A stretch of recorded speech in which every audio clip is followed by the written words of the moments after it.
Bilal Qosimov va Ro'ziqulberdiyev tabassum bilan boshlayapti. Har ikkala murabbiy bir-birini juda hurmat qiladi. Har ikkala tomonga omad tilaymiz. Aziz Xolmurodov Nasaf futbol klubi tarbiyalanuvchisi bugun OKMK libosida Nasafga qarshi o'ynaydi. Bunyodkor ustoz sifatida ham Nasafga qarshi juda ko'p o'yinlar o'tkazgan. OKMK bosh murabbiy sifatida ham so'nggi yillarda bu ikki jamoa qarama-qarshiligi o'zi keskin murosatsiz bahslarni taqdim etyapti. Bobur Abduqolikov gol urdi. Nasaf oldinga chiqib oldi o'yinning 8-daqiqasida, lekin uchrashuv hakami hozir hammasi joyida, ofsayd yo'q. Nimaga Bobur to'xtab qoldi? Biroz tushunarsiz bo'ldi. Parashut qilib tashladi Bobur Abduqolikov. Hozir ko'ramiz. Bejizga Abduqolikov biroz ikkilanib qolmagan shekilli. Kuzatamiz. Mana darvozabondan pas, Abduqolikovda ofsayd yo'q. U yugurishda davom etdi. Yerga sapchigan to'pni qanday darvozabonni ustidan oshirib tashlash haqida soniyalarda o'yladi va hammasini mukammal bajardi. Himoyachilar. Bu yerda Abror Karimov yaqinroq ekan, u yopish kerak edi Abduqolikovni. Hujumchini yo'qotib qo'ydi u mana. Va taqibchi rolida O'lmasaliyev ham ulgurmadi. Bu toza gol.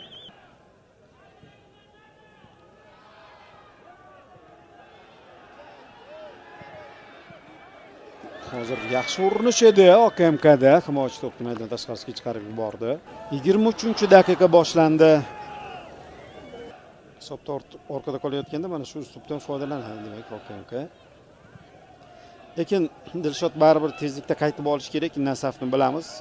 O'sha qolaversa bu o'yinda hozir Shala zarbaga tayyorgarlik ko'rdi. Qanotga yetkazib berdi. Sharofdan zarba kuchli, sal noaniq. OKMK doimiy tarzda his etib tursa, bo'shliqlarni qoldirmasligi mumkin bo'lmasa, Nasaf agar uchta himoyachi bilan o'ynay boshlasa, bugun Abduvohid Ne'matov o'z hisobiga assist yozib qo'ydi. Uning uzatmasidan keyin Abduqolikov gol urdi. Bahromov tezlik namoyish etdi, to'pni egallab oldi.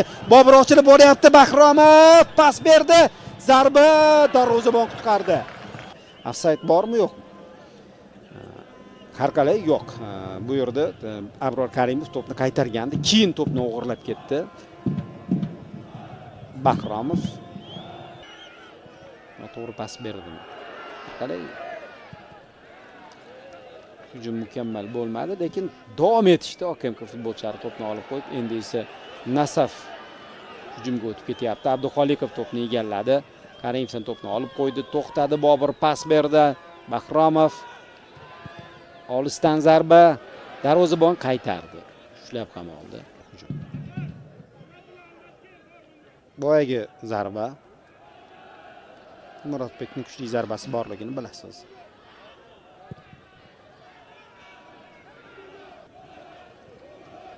OKMK zaxirasida kimlar bor?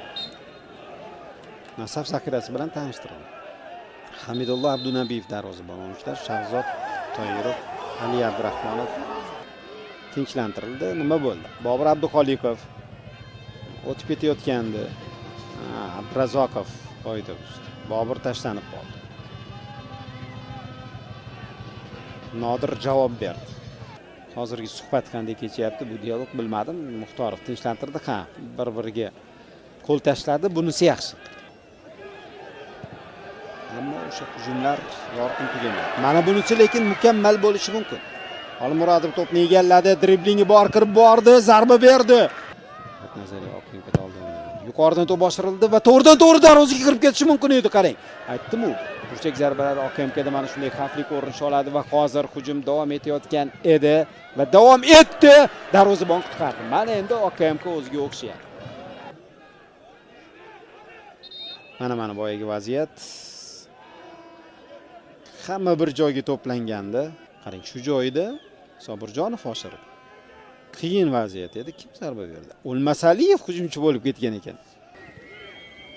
Asadbek Sobirjonov olisdan zarba, Rikeshet tezligini pasaytirdi. Sobirjonov va Abdurazoqovlar hozir bir-birlari bilan kelishib oldi. Zarbani boshqa o'yinchi yo'lladi va darvozabon qutqaryapti. Mana sizga vaziyat. Hozir mukammal o'ynadi. Hoppa! Qizilqum Bunyodkor o'yinida Qizilqumga texnik g'alaba, Bunyodkorga texnik mag'lubiyat hozir. Nasaf hozircha Bobur Abduxoliqov tomonidan kiritilgan gol evaziga 1-0 hisobida oldinda bormoqda. Birinchisiga qaraganda ikkinchisi yaxshi bo'ladi deb umid qilamiz. Tanaffus. Chunki hozir OKMK hisobda ortda borayotganda u Avazbek O'lmasaliyev hujumga jiddiy e'tibor qaratsa kerak, ya'ni hujum guruhiga yaqinroq o'ynab. Yana to'p mezbonlarda pas. To'p OKMKda qoldi. Haqnazariy aldab o'tib ketdi shu joyda.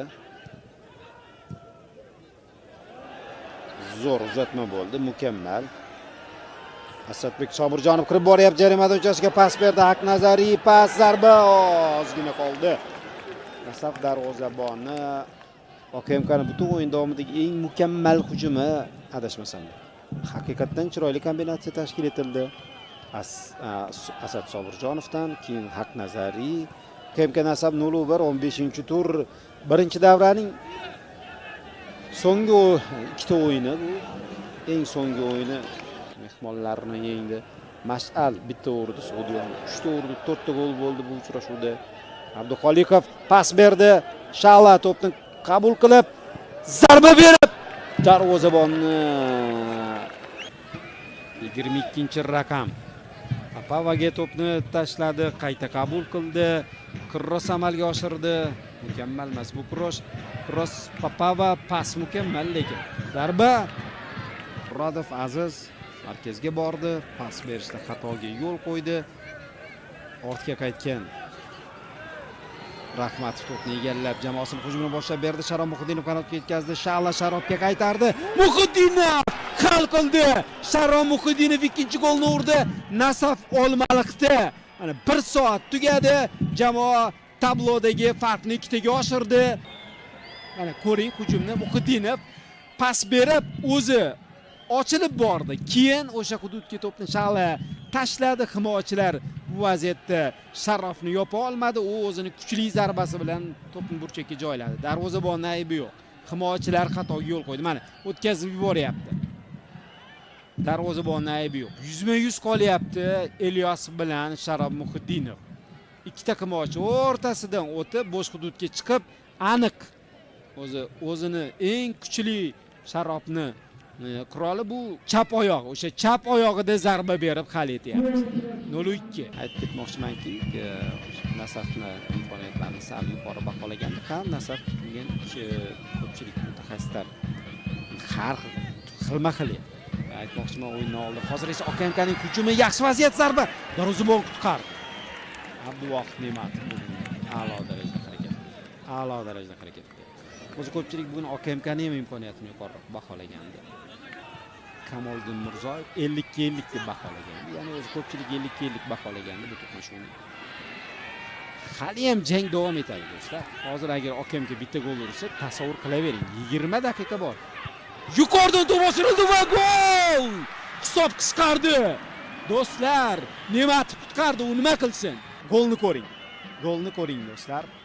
Mana yuqoridan to'p oshirildi. Papava zarba berdi. Yo'q, qaytgan to'pni mana Avaz O'lmasaliyev darvozaga joyladi. Papavaning zarbasini darvozabon qaytardi. O'lmasaliyev gol urdi. Papava emas, O'lmasaliyev o'z hisobiga gol yozdi. Ketma-ket hujumlardan keyin ikkinchi qavatda jamoa gol uryapti. Ikkinchi qavatdagi kurashni yutib, ayollardan o'tkazgan bo'lsa kerak, gol o'tkazib yuborilganda u bo'lganda qaytararmiz deb. Chunki markazda yolg'izlanib qoldi Davronov o'zi. Zarba Ne'matov yana qutqaradi. Vaziyatlar ko'p. O'zi terma jamoa darvozabonlaridan biri Ne'matov va uni to'g'ridan-to'g'ri raqobatchisi deb o'ylayman Ilyosovni. Bugun murabbiy Ilyosovni ham kuzatayotgan bo'lsa kerak, Kanavaroni nazarda tutyapman. Kanavaro o'sha baribir darvozabonlarni kuzatiladi. Hozir yana bir hujum va sal qoldi. Chalg'inaylik keldi. Sentaku bajaradi bu vazifani, ko'raylikchi. Va endi to'p boyga. Endi OKMKning hujumi. Va endi bu hujum yana jiddiylashadi. Sharob kutilmaganda to'pni Dilshod Ahmadaliyev oldiga tashlab berib qo'ydi. Xolmurodov zarba berdi va Ne'matov qutqaryapti. Odatdagidek desak, mana shu so'z tushadi bugungi o'yinda. Ne'matov juda ko'p vaziyatlarda qutqardi. 4 daqiqa vaqt qo'shib berildi o'yinga. Tursunqulov ko'tardi havodan to'pni va Ali Abdurahmonov gol urishga juda yaqin keldi va mana boyagi vaziyat. Ali Abdurahmonov zarbaga tayyorgarlik ko'rayotganda kim tepib yubordi? Qarang. Tepdi ham, kim qaytardi? Kim tashlandi? Oybek Rustamov qutqardi jamoasini. AKMKning sobiq futbolchisi hozir Nasaf safida jamoasini goldan asrayapti, qutqaryapti. Bitta mukammal hujumga intiladi AKMK, to'p yuqoridan oshirildi. Bahromov qaytardi, qarshi hujum. Abduxoliqov tavakkal qilmadi, hakam hushtak chaldi. O'yin o'z nihoyasiga yetdi. Qashqadaryoning Nasaf jamoasi Olmaliq safaridan juda qimmatli g'alaba bilan qaytyapti, 3 ochko bilan. Do'stlar, Nasaf raqibni mag'lub etyapti. Bobur Abduxoliqov hamda Sharob Muhiddinovlar Nasafdan gol urdi. Mana murabbiylar juda ham zo'r. Qosimov mag'lubiyatni tan olib, iliq munosabatda tabrikladi Berdiyevni. Haqiqiy mana o'zbek futbolidagi katta mutaxassislar mana shunday bo'lishi kerak. Mag'lubiyat tan olindi va Nasaf murabbiyini tabriklayapti Qosimov. Futbolchilar ham bir-birlariga minnatdorchilik bildiryapti. Biz Nasaf muxlislarini g'alaba bilan tabriklaymiz. OKMKga keyingi o'yinlarda omad tilaymiz. O'yinni Abdulla Nurmonov sharhlab bordi. E'tiboringiz uchun rahmat. Salomat bo'ling do'stlar.